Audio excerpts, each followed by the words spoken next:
Yo, we back at it. What up, what up, what up? Let's get it, let's get it. As usual, your boy is already way behind schedule. Anyway, we're about to get this popping off real quick. I'm about to do this right fast.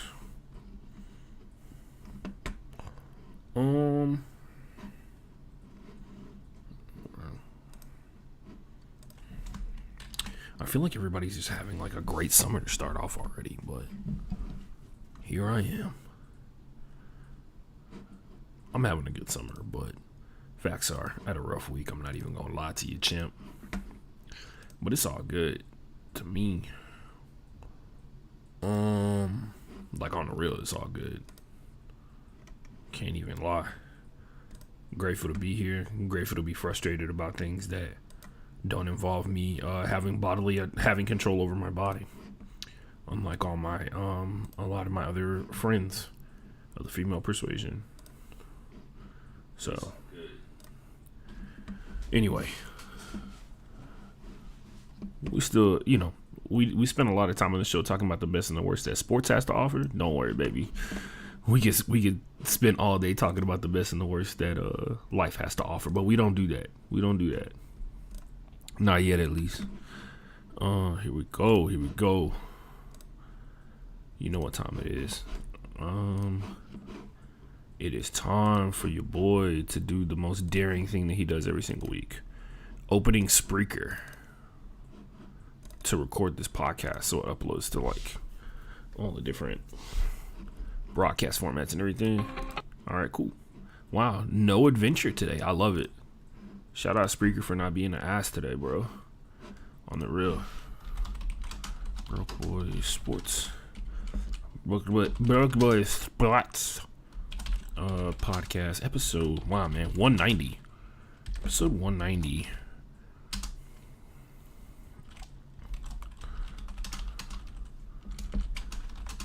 Return of the Kings.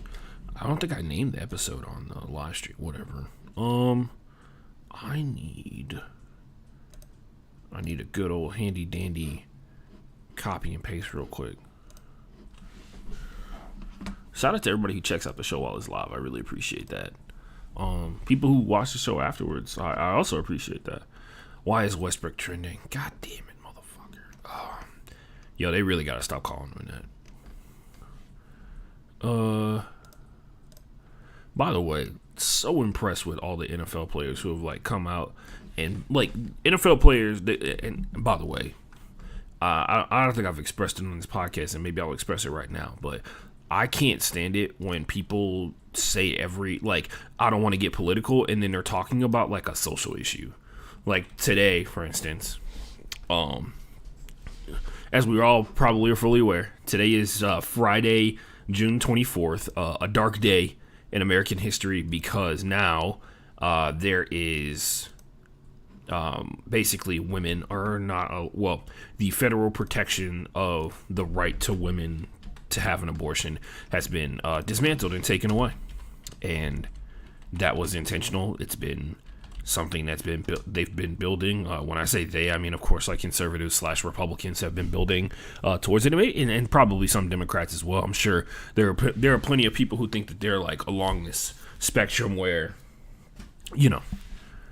they want freedom to like a certain extent, right? And then, of course, that the religious aspect of it that goes into it, but we're not going to talk about that because, when you're talking to people about some people literally can't be reasoned with, and the people who are on the Capitol steps singing God Bless America are probably in that category. Anyway, but yeah, like that kind of shit, man. And taking stuff that, like, honestly, yeah, there was a political opinion posted about it, and yeah, there are laws adjudicated by it, but like laws are not real life, right? Like we all understand that, like, and you've probably heard this argument a billion and one times, so I won't rehash it, but like at one point in America, slavery was legal, and now it is essentially illegal, right? But many people will argue the other way. Anyway, that's the thing to point out. That's the thing to pay attention to. We are in a situation where, sorry, I'm trying to, Yeah. Anyway, yeah, we're in a situation where, you know, everybody seems to think everything's political because politicians set laws, and that's not true. Like, I mean, like, the right to an abortion is not a political issue. It is a human rights issue, which is not politics. Like, that's the biggest thing. Like, politics is infrastructure. Like, oh man, we need to figure out a way to find money to fix all the potholes in Houston, right? Which we do. I would appreciate it if somebody would get on that for once, literally ever, for once ever. That would be fantastic. But it's insulting to take things that are massively important to keeping people alive and reduce it down to the low level of, like, the disgusting world that is politics. But yeah, hey, what do I know? I'm just a dude that talks into a microphone, baby. Anyway, I just wanted to say, I don't think I can weave it into the show at any point or anything like that, because, one, the show's going to be relatively quick. I'm going to stay on task and stay on topic. We'll see how long that lasts. But facts are, I saw a shit ton of NFL players go out of their way, even though I don't think they understand. I don't think they necessarily fully understand the whole situation or whatever. May not necessarily, but it's very clear that a lot of NFL players are going out of their way to show support for women. Like, there's so many people that are just like how are we going to be a country that's about freedom and then take away people's ability to control their lives, right? And by the way, I'm pretty sure there's something to be said about the group of players who exist, because every person that I've seen post about it is a black athlete, black professional athlete. I'm sure there are plenty of white professional athletes that have also posted about it, but the fact of the matter is like, let's be for real, for all the athletes that we've seen come out in support of women in this situation, we 100% know that we 1000% know that there are people who are in support of this whole situation, and maybe they'll pipe up and, you know, have the confidence to stand on top of it, because it's very, like, there's so many dudes that say, it's so weird because there's like there's this huge collection of people that say, you know, like, I just want to start off by saying I thank God, but also have the wherewithal to understand, like, how damaging removing the right to for a woman to choose and control her body is important in general. Why is Pat McAfee trending? That's bad for me because his podcast is massive. Oh, he's on WWE. Anyway, looks like U of H's U of H football commit just won the Manning Passing Academy. Interesting. Oh, okay, never mind. He wasn't the overall MVP. He was the winner of the Air It Out Challenge, which I'm assuming is the long throw challenge. Long throw challenge at the Manning Passing Academy. Anyway, we got a show to get to. We're not going to talk about a shit ton of stuff, but I feel like the stories that I did choose to talk about are, like, stories that I can talk for days about and have, like, thoughts and ideas about that I want to get out. But we're gonna power through. We're gonna figure it out. We're gonna get it. We're gonna get it together. All right, going live in 3, 2, 1.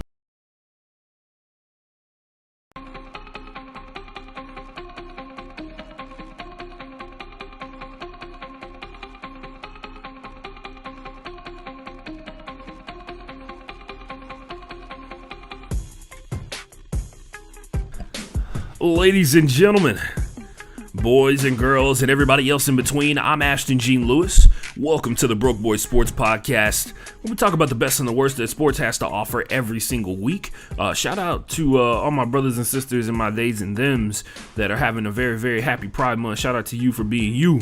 And I wish the best for those who are not in a situation where they are safe enough to come out and be themselves. And hopefully one day they can celebrate Pride, being their full and whole self out and open in the world at some point, and they have the people around them that will support them in that situation and in that journey. I would also like to start off today's episode by pointing out that I saw something on Twitter from and quick hard turn here, something really funny on Twitter, despite all of the news of the day. Today is Friday, June 24th, and huge moment in American history where human rights have been removed and stripped from our lady friends, from all of the women in our lives here today, whether they would be a person that would or would not engage in an abortion. The fact of the matter is they no longer have that choice, according to the U.S. Supreme Court.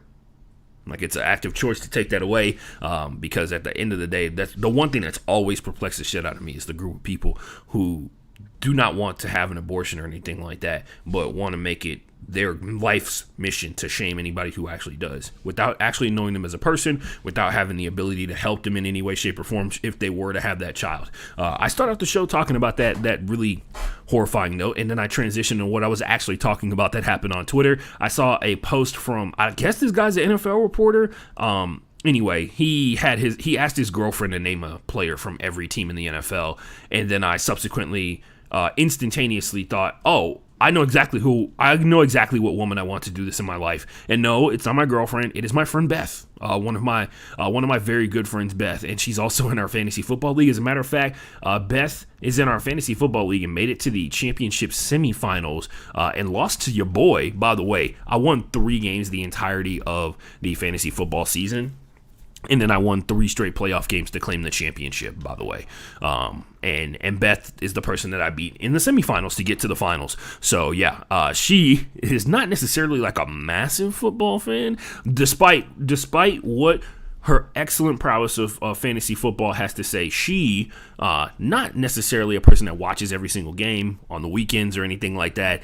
She has better things to do. She has champagne to drink, beer to drink, all that kind of stuff like that. Friends to hang out with who don't watch football, and therefore she doesn't watch football. So naturally I was like, oh, I have to see Beth try and pull this off. I have to know. As a person, she's like football adjacent, and I want to see what football adjacent can do, because I honestly couldn't think of a person better. That one, because the funny part is like his girlfriend clearly didn't know a player from all 32 teams, so she came up with like names that she like had an amalgamation of players. Like she had De'Aaron Alexander after saying Jair Alexander from the Packers in the guest before, and then she just had like 2 of them where she's like couldn't name a player, right? So that video just dropped in our group chat on Snapchat. So naturally, I need to hurry up and finish this fucking podcast so I can watch it and truly guffaw for the first time this entire week. It has been one hell of a week, and I say that as a guy in this situation, right?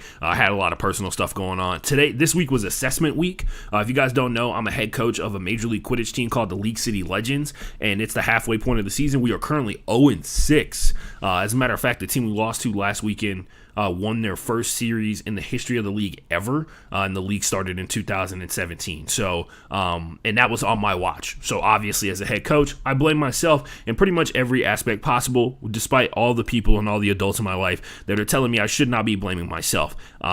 I am, and I need to do a better job of preparing my team to be able to succeed. So there's also mid-season assessments where players get their chance to talk about what they think is going on the team, what they do and don't like. And, you know, it was tough. It's always tough to take criticism, especially since ours is anonymous. So there's like a wide-ranging type of player on our team, and types of players on our team, and some of them are as young as 18 and some of them are as old as 31, so you can't really, like, you can tell based off the way that the criticism was written and why it was written and all that kind of stuff like that. And so it's one of those things where it's hard to be able to assess whose criticism to take in a certain manner, because the criticism and critiques that are given by older players are typically more thought out, more are well nuanced, whereas, you know, sometimes guys and gals in days that are 18 just are going to be guys and gals in days that are 18, right?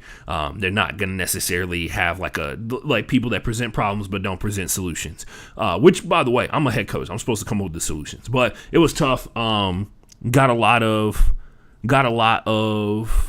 you know, not necessarily, like, I got like 0 hate, I think, in the course of the evaluations. I read through them 3 different times, and I picked out information that kept continuously coming up. And then on top of that, some stuff that maybe I do need to address about the way that I am as a leader, because obviously as a leader, you're constantly growing. I'm not perfect. Nobody is going to be a perfect leader, because nobody's going to be able to appease every single person that exists out in this world that we live in. And so with that understanding, I have a tattoo on my arm called the Inso, and it is the constant striving of Zen, and recognizing that one will never truly achieve Zen, but the path to trying to achieve Zen is actually Zen itself, which is exactly what I'm trying to do. I'm not a great leader, trying to be a better leader overall. But that's enough Quidditch talk. There you go, ladies and gentlemen, your off-kilter, non-mainstream sports conversation for today. Anyway, we move on. We got a whole show We got nerd news, best of the best. We're not doing hydration breaks this episode. I will probably take a squirt of water out of my Gatorade bottle every once in a while because talking this long, one, is unfamiliar to me. As some of you guys know, I haven't done the show, I think, like in a week and a half or something like that. So we're trying to get back into the swing of things and try and turn things up. But nonetheless, we got nerd news, best of the best, worst of the worst. I got about a week ago. I really do this time. We got We Talking Money or We Talking Money. I got a media suggestion for you that I actually, it's going to be paramount because one, it's entertaining, and then two, it's actually really important, and then three, it's a group of people that I think you should listen to more consistently regardless of my media suggestion this week. You should probably add it to your podcast rotation. So we'll get to that, and then that's the end of the show. I don't have a what's popping this week. I chose the stories that I wanted to talk about and work them into each one of the segments and got it done that way. So we go to geek news, ladies and gentlemen. Yes, I have geek news this week, and it's actually absolutely horrible. Gone in a flash. Ezra Miller, if you haven't been keeping up with this is wild, man. So Ezra Miller, who's non-binary, I found out in the course of looking at all the crimes that Ezra Miller has either committed or been accused of committing in the past couple of months, I have found out that they are non-binary, so forgive me if I address them with male pronouns throughout the course of this. There's also another non-binary person that we're going to talk about in the course of this as well, so please forgive me in advance. I'm trying to be a better person. I really am. I don't mean it in any form of disrespect or anything like that. What I do mean in disrespect is if these accusations are true, fuck Ezra Miller. Anyway, Ezra Miller's been arrested multiple times on Hawaii, where apparently he was just like an absolute menace they were an absolute menace for like a month. Two protection orders against Ezra Miller. One is in relation to a currently 18-year-old trans youth that they've been accused of grooming since they were 12. The person that they were accused of grooming is also non-binary and go by they, them. So they have also come out and written to Rolling Stone, which wrote this expose about Ezra Miller and the crimes that he's allegedly committed. They've allegedly committed, and they've basically come out and said everything that everybody's saying about this restraining order is a lie, and they're saying that they, in terms of Ezra, are being falsely accused, and the people who are filing for the restraining order, which are the young 18-year-old trans youth's parents, they are transphobic towards them and are hurtful, and they're trying to go out of their way to slander the name of Ezra Miller and also separate them from Ezra as time goes on. But, if the rumors of grooming are true, that is exactly what a person who has been groomed for 6 years would say in this situation. It is essentially Stockholm Syndrome. There's been accusations of mental manipulation on the part of Ezra Miller in the course of their interaction with this child, or with this 18-year-old. Sorry, I mean, an 18-year-old. Now that I'm 29, I understand that being an 18-year-old means you're still a child. Regardless of what the law says, you are still a fucking child.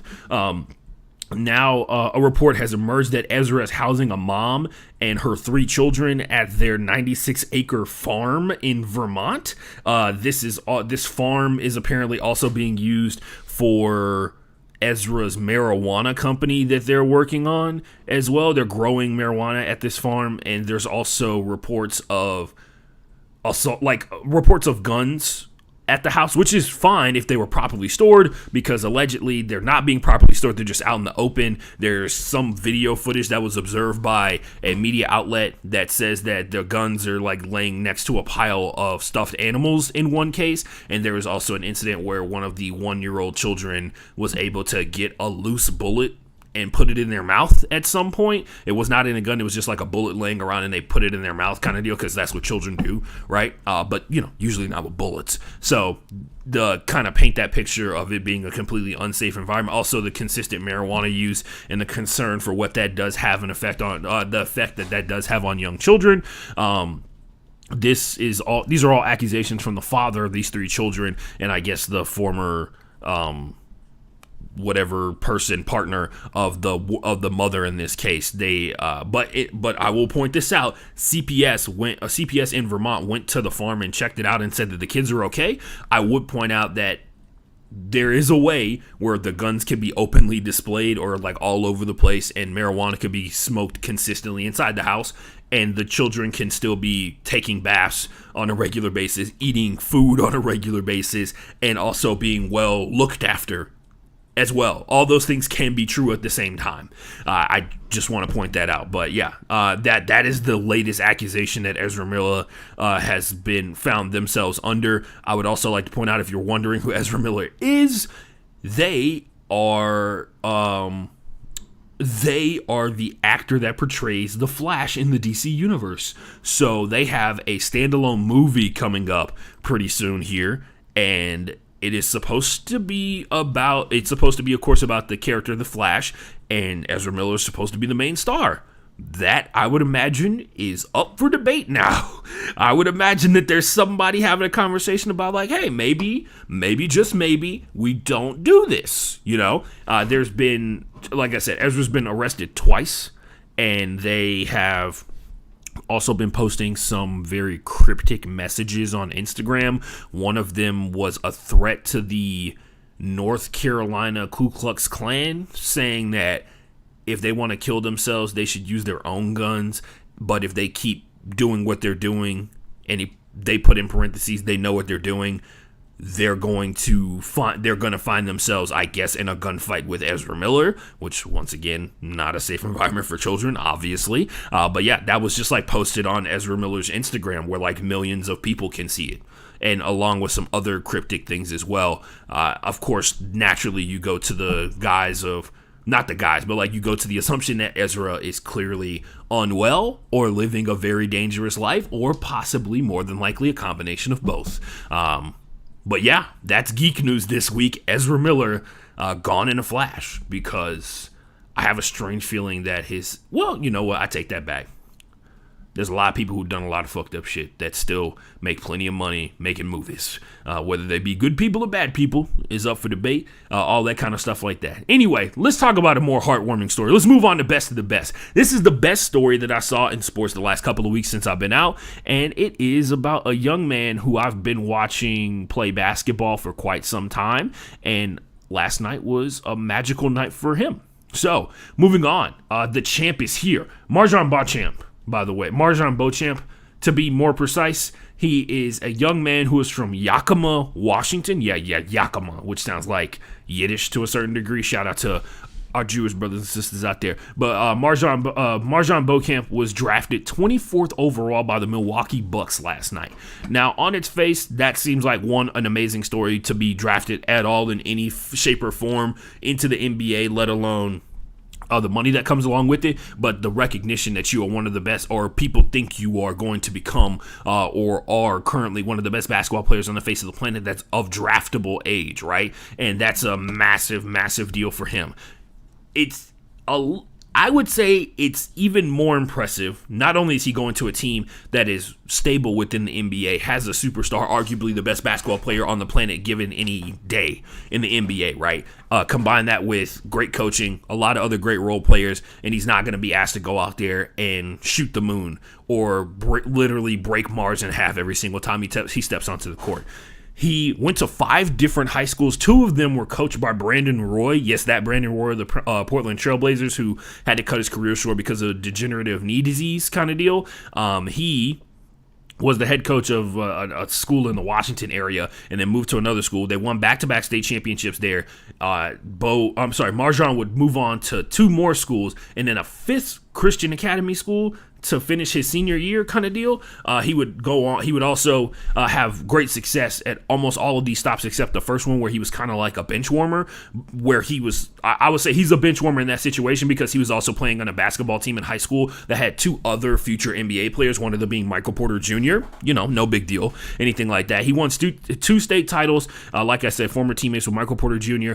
After he graduated from high school, instead of going to college, he had multiple offers from like big time schools. Like he was a 4-star when he graduated from high school, so he had a lot of people looking at him. He chose to go a unique route called Chameleon BX, which is run by the guy who is nicknamed the Trainer from Hell. And if you go look up interviews with him, he wears a full face mask and a hoodie, so you can't see his face, even though like eventually somebody would have to see his face, right? Like he designed this program called Chameleon BX to help cut out the path to go, like, to cut and break up the path, which, by the way, every single year that passes by, the path of going to college and then going to the NBA is getting less and less like the mainstream choice, right? The G League Ignite team, which we'll talk about here in a second, but MarJon was one of many kids who went to the Chameleon BX program to prepare for the 2021 NBA draft. And then the COVID pandemic hit. MarJon caught COVID. He also had an injury that at one point resulted in him having to set up a GoFundMe and post it on his Instagram to help him get like $2,000 to get back home. Yeah, so we're at that point, right? He gets back home. He had COVID, and then he signs up to go to Yakima Junior College in his hometown. Plays there, averages 30, 10, and 4, 30 points, 10 rebounds, 4 assists. He gets more college offers. Right, the path is like, wow, this kid is like 19 or 20 something right now, and he's already lived like 4 lifetimes, right? He does that. He opts out to not go to college again, and instead goes to the G League Ignite program, which is for the elite of the elite when it comes to high school basketball across the country in America, to help prepare them, and really internationally, because there's some international kids that got invited from invites to G League Ignite, and they turned them down to go play for their professional teams in their home countries and stuff like that, or in other countries in the EuroLeague to prepare to potentially get drafted, right? He joins G League Ignite, and last night, after a very, very long path to getting to the NBA, he was drafted 24th overall. After playing exactly 0 seconds, other than JUCO ball, exactly 0 seconds of Division I college basketball. Now, is this the path you would want a child to go on? Yes, we want children to face adversity, almost controlled adversity, right? To the point where it helps them develop the toughness that they need to face on actual problems where there's like, dire consequences upon failure. But MarJon has gone on a odyssey of a path to the NBA, and it was amazing to see him get drafted last night and break out into tears, because I'm pretty sure there were many times along this path, from the injury that he had that kept him out, to getting COVID, to going to junior college, to going to not only just this one Chameleon BX program, but then waiting around to go to G League Ignite. I'm sure he had his doubts about whether or not his hoop dreams would ever come to fruition, because even people who take the quote-unquote conventional path are still walking a tightrope as to whether or not they will end up in the NBA. And it was amazing to see him get drafted. I know nothing about this kid other than everything that he's gone through to get to this point, and it was really cool to see last night him become an NBA player, and knowing that he's going to have at least a little bit of money that makes up for all these journeys that he's been on, and I'm sure all the people who supported him along the way. That's what I got for Best of the Best. Hopefully that warmed your heart a little bit. Somebody not only achieving their dreams, but after just battle and like horrible turn after horrible turn, 5 different high schools, which, we're going to have a conversation about, because that's becoming more, not 5 high schools, but transferring high schools is becoming more and more common. One day I'll talk about like my perspective on high school sports at some point, but as of now, I'm trying to stick to the things that I want to talk about right now, and I wanted to talk about MarJon Beauchamp, who is now playing for the Milwaukee Bucks alongside Giannis Antetokounmpo, which is so dope. Also, shout out to my boy Donovan Williams. Hopefully, we'll be able to get him on the pod. He signed. I covered him when he was in high school at Elkins High School. He went to the University of Texas. He was there with Shaka Smart, and then when Shaka got fired, he ended up at UNLV, which had one point. They had exactly 6 people to play Division I basketball because of COVID. He was able to duck COVID, I guess. We'll talk to him. He's been on a wild journey. He's gone to workouts and stuff like that. He signed a deal with the Brooklyn Nets. So hopefully we'll be seeing him in the NBA pretty soon as well. His sister, Kelsey Boone, played in the WNBA for a long time, and he's a prodigy. Not a prodigy, but a guy who trained with Coach Lucas, who works for the Houston Rockets, and he's found his way to the Brooklyn Nets. So I talked to him. The last time I talked to him, he was on a show. The last time I talked to him, he was a senior in high school, and it's been really cool to see him on his journey as well, because he's had a lot of ups and downs, and now he's an NBA player too. I can't. I was pumped about it. I'm not even gonna lie, man. Moving on. So I go from best of the best to worst of the worst, and actually we got a repeat offender, ladies and gentlemen, a very familiar man who, let's be for real, is elite at what he does. The elite of the elite, many people would, calling Dan Snyder a villain is actually insulting to Dan Snyder. Dan Snyder deserves a super in front of the villain that's on his name, especially if the shit that has recently been reported about him is even close to exactly what happened. Because when it comes to Dan Snyder, see, it's not a question of like the messed up stuff that's being reported is true. It's about what did you miss in the reporting, because there's no way that you got the full story. Because if there's one thing that makes Dan Snyder elite, it is his ability to continue to do shady shit, get caught, and then it be absolutely much worse than we ever thought it could be. So let's dive into it. By the way, all of these actions are 100% things that a person who's innocent of what they're being accused of would do, right? So let's go. So right now, we've already had one instance where there have been former employees for the Washington football team, now the Washington Commanders, that spoke in front of Congress at the Oversight Committee, that have come out and talked about things that happened when they were working for the Commanders, the formerly nicknamed team, the Redskins, right? They've talked about it. We've heard about the sexual assault situation where I think she was like the vice president of sales or something like that. He rubbed her inner thigh. He tried to push her. He tried to get her to come into his limo and do God knows what, and all that kind of stuff like that, put her in a tenuous situation, and she was ushered away by somebody else on the team. There's instances where we talk about like a toxic work environment on so many different levels. There's multiple instances of sexual harassment happening in the workplace. That has not been refuted, by the way. The toxic work environment stuff, the NFL has owned up and admitted that is exactly what happened with the Washington football team, or with the Washington Commanders, and they levied the biggest fine that a team has ever had to pay. By the way, I listened to a podcast called Conduct Detrimental. Keep that name in your mind. We're going to go circle back to it. But they mentioned that the fine was to the team and not to Dan Snyder, even though, you have to wonder, one, is he actually going to pay that fine is the question. And then two, a bunch of other stuff as well. So we move on. The latest thing that has happened in the Dan Snyder case, the U.S. Oversight Committee, which is made up of congressmen and women, has got reports, and they went and did their own investigation, right? They used the power of the U.S. government to go out there and check out the dude that lived down the street, in Dan Snyder. So the report shows that Dan Snyder seemingly trying to frame former President Bruce Allen for all the horrible things that happened at the Washington, formerly Redskins, facilities and all that kind of jazz like that. And then, of course, also everything that's happened since, even though there's evidence to show that Dan Snyder more than not only probably endorsed that behavior that was going on, but also participated. Allegedly. Anyway, they got that going on. So there's evidence that he tried to find utilizing some current lawsuits that are held up against Bruce Allen, which, by the way, the stuff that's been going on with the lawsuit against Bruce Allen is hilarious, because there was one point, shout out Dan Lust, he tweeted about this, and basically the judge in the case was like, hey, y'all have to stop telling lies about each other in the media. Like, you have to stop spreading lies about each other in the media that are unfounded. And that's legitimately what happened. They legit said that at one point, like, the judge had to call and convene lawyers to tell their clients to stop telling lies about each other on public forums. Anyway, there's also, like, there was rumors that, like, Dan Snyder was, like, spreading rumors on purpose and then, like, paying for people or paying for things to advertise lies about Bruce Allen, all that kind of shit like that. Anyway, check that out. That's actually hilarious.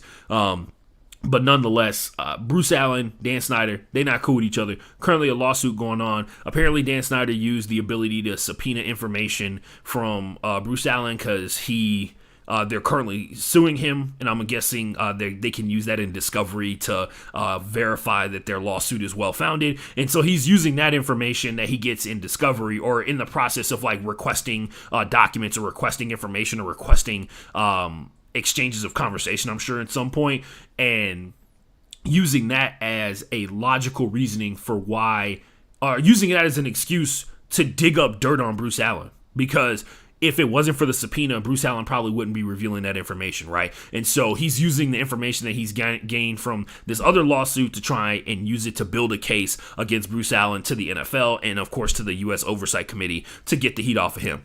That's exactly what an innocent person would do, right? The other thing that goes along with this one, he's been pushing the idea that it is mutually beneficial to not only Dan Snyder but also to the NFL that he remain in control of the Washington Commanders. For one, like, let's be for real. Let's look at the situation as a whole. One, they don't want to. The NFL doesn't want to set the precedent that allegations of sexual harassment and being an asshole is grounds enough to remove you from control, or grounds enough for the other owners to get together, hold a vote, and remove you from ownership of your NFL team. Because quite frankly, let's be real, on the real, this is not just happening with the Washington Commanders. It's probably the worst with the Washington Commanders. Maybe it's top 3. It's probably happening at every single team across the country. Like, for instance, like here in Houston, the Houston Texans are caught up in a lawsuit right now for helping Deshaun Watson allegedly hunt down and get massages from women. Like massages that seemingly involve sexual acts, right? Allegedly, right? All that kind of stuff.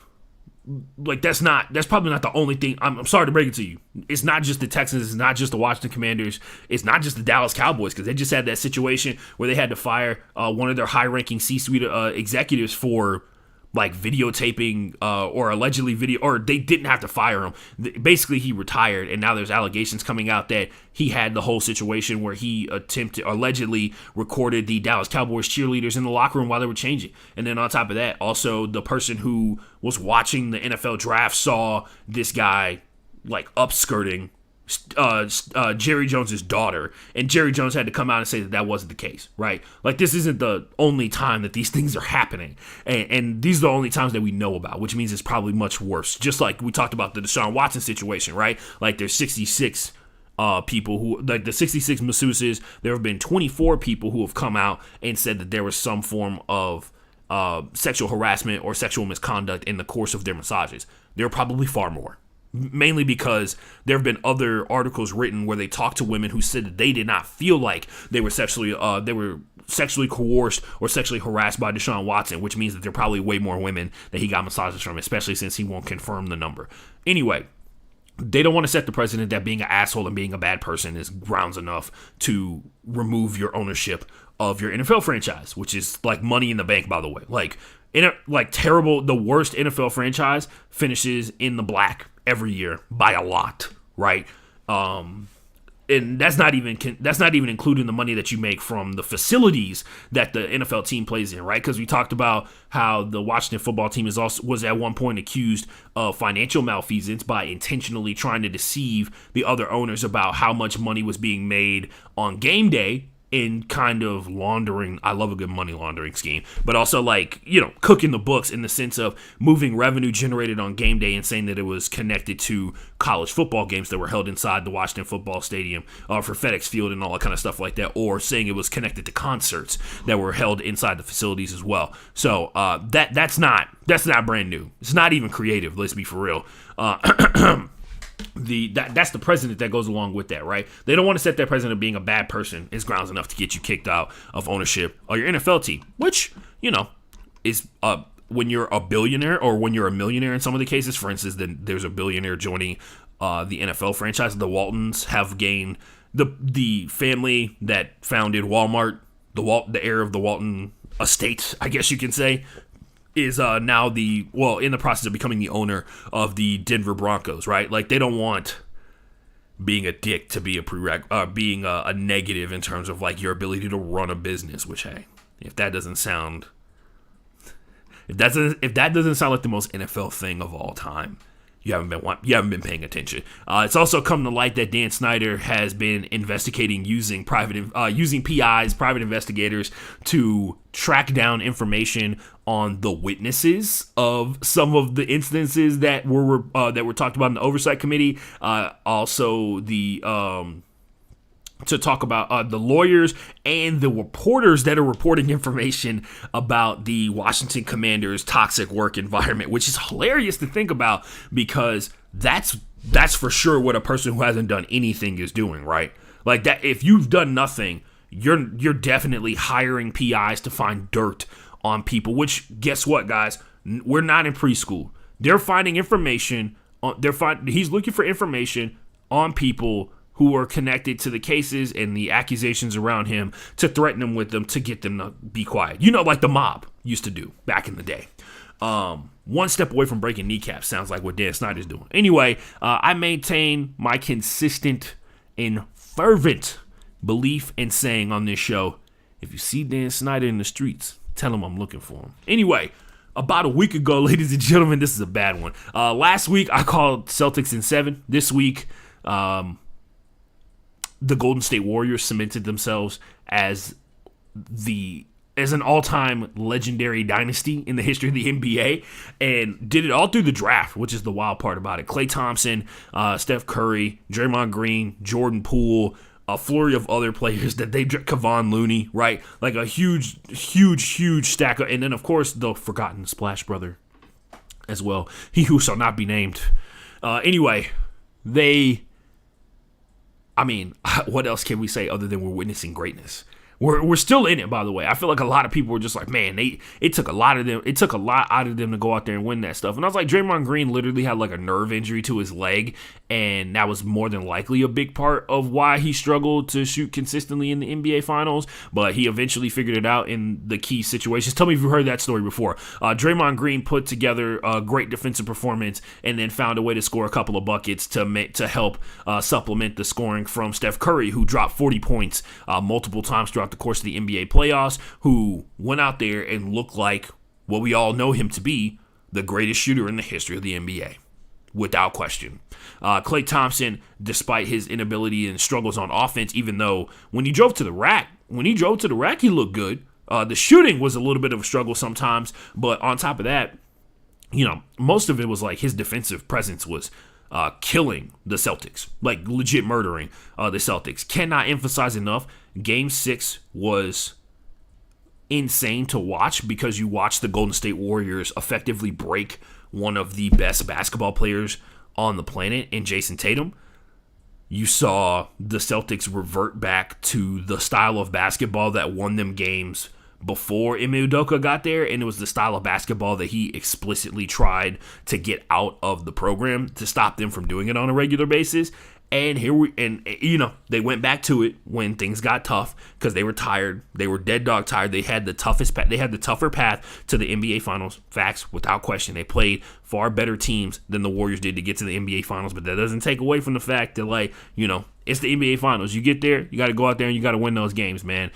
My biggest bummer was that Al Horford didn't get a chance to win a ring, because that's who I was rooting for, and that was the only reason I was rooting for the Celtics. But for the most part, man, when the Warriors' offense wasn't there for them, guess what was there for them? Their defense. Let that be a lesson, kids. Defense wins championships. Although having the greatest shooter of all time cannot hurt. Just saying. Chef Curry with the pot, boy.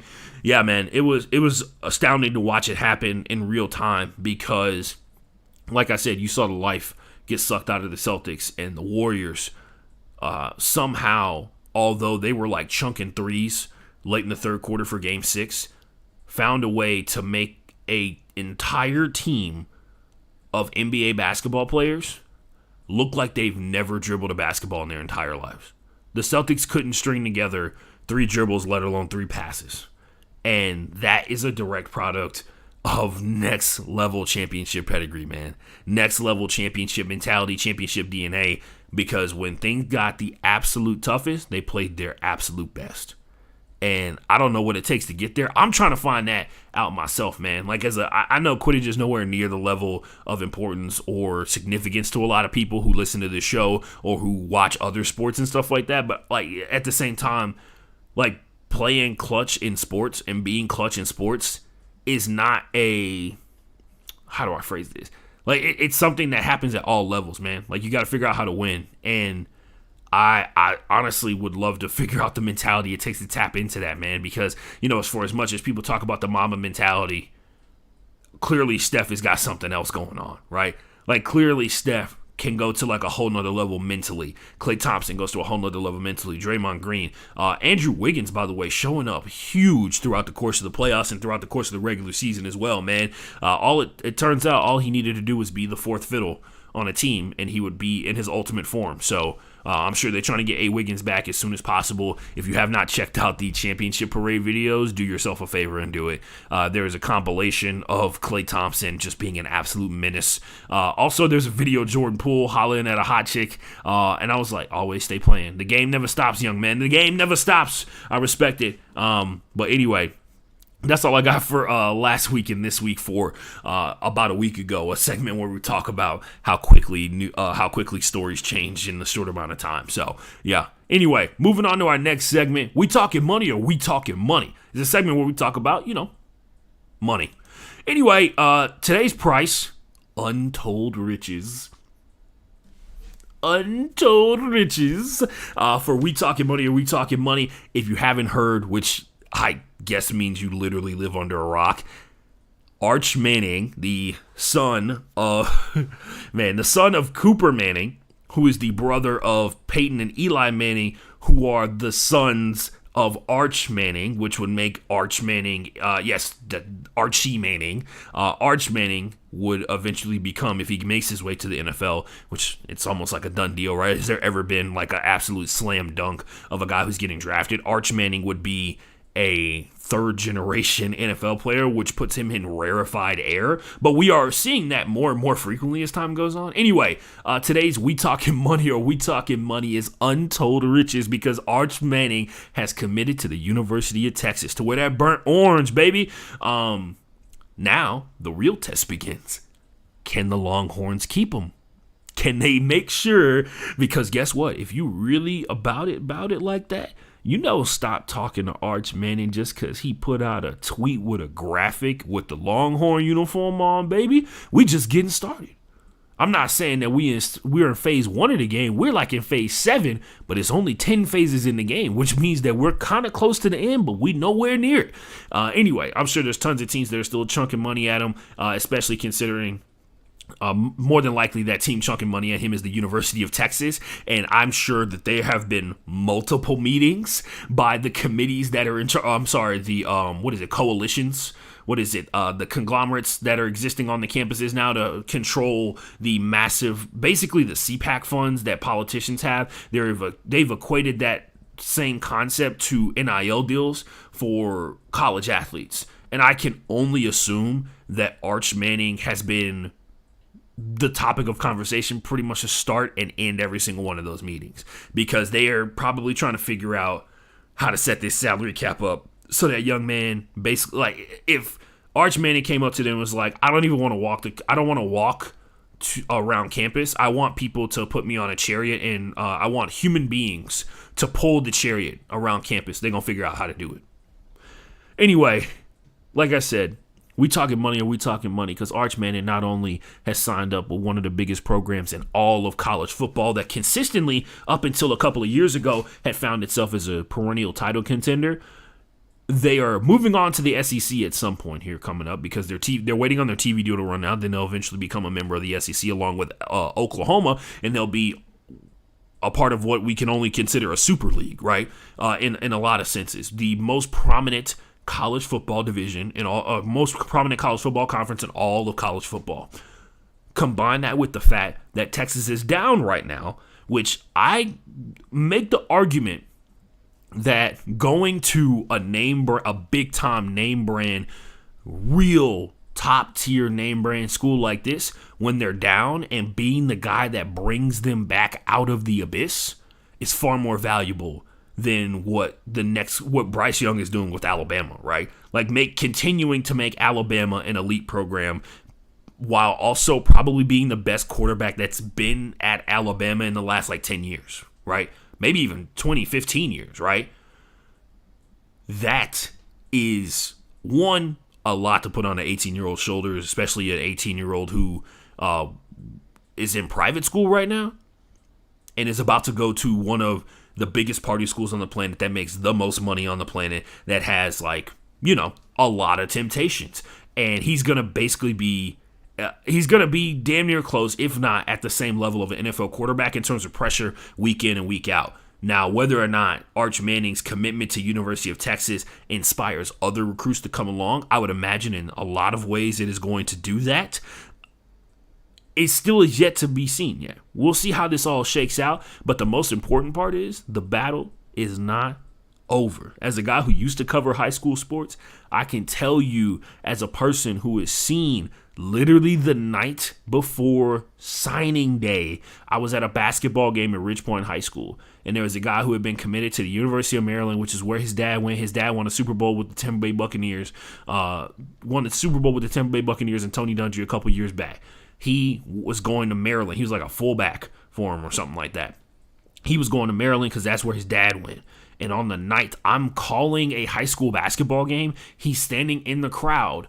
And I say, oh, look, it's Jameel Cook Jr. who's over here getting ready to commit to Maryland tomorrow. And he looks at me and he shakes his head no and points at his chest. And I don't realize this. He's wearing an IU, Indiana University shirt. And that's where he commits.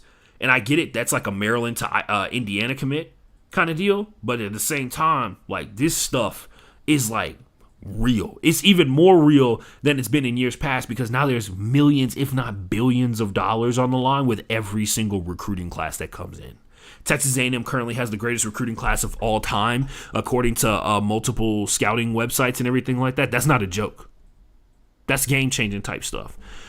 That's money, that's life-changing type stuff when it comes to building programs back up. And Arch Manning committing to the University of Texas, it's one massive but also insignificant at the same time.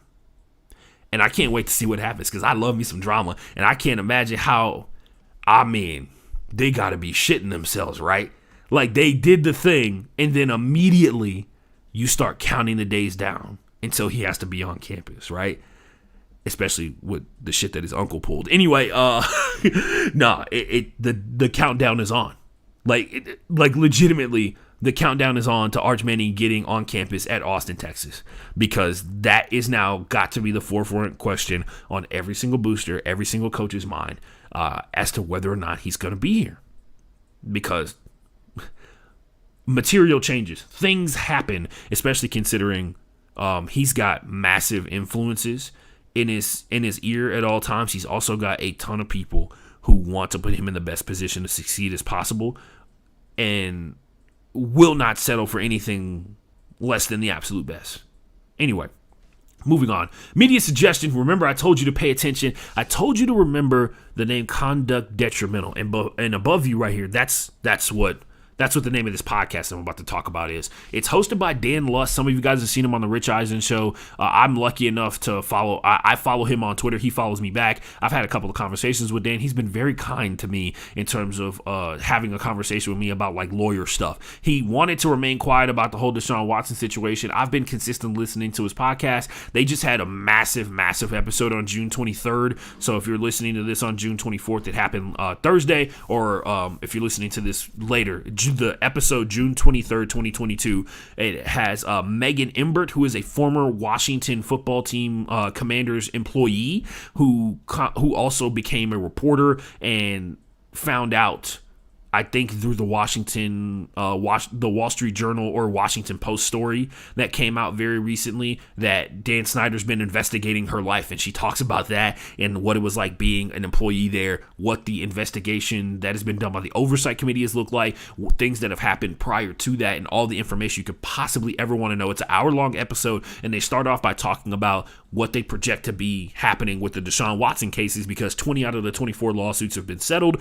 They actually theorize that there's probably another 2 or 3 lawsuits that are on the way that are in the same vein, especially considering there are so many people who have come out and not necessarily gotten the money, but on top of that have been, like there is actual ramifications for what, like there's actual punishment being doled out to Deshaun Watson, and I think that that's massive for a lot of women who have possibly been attacked or been who have been in a precarious situation or been attacked by Deshaun Watson. Listen to that episode. It's fucking amazing. I love it. And on that note, ladies and gentlemen, that's all I really got for you, man. I'm trying to get out of here as soon as possible. You know your boy is late at all times. I'll be back next week. I'll be back next week, and we're going to talk about all things sports, ladies and gents, and continue to chop it up about everything that's the best and the worst that sports has to offer. Hit me up on Twitter, FB_playbook. Hit me up on TikTok at The Ashton Forever. That just so happens to be the same name that I use on Instagram, The Ashton Forever. What else do I use?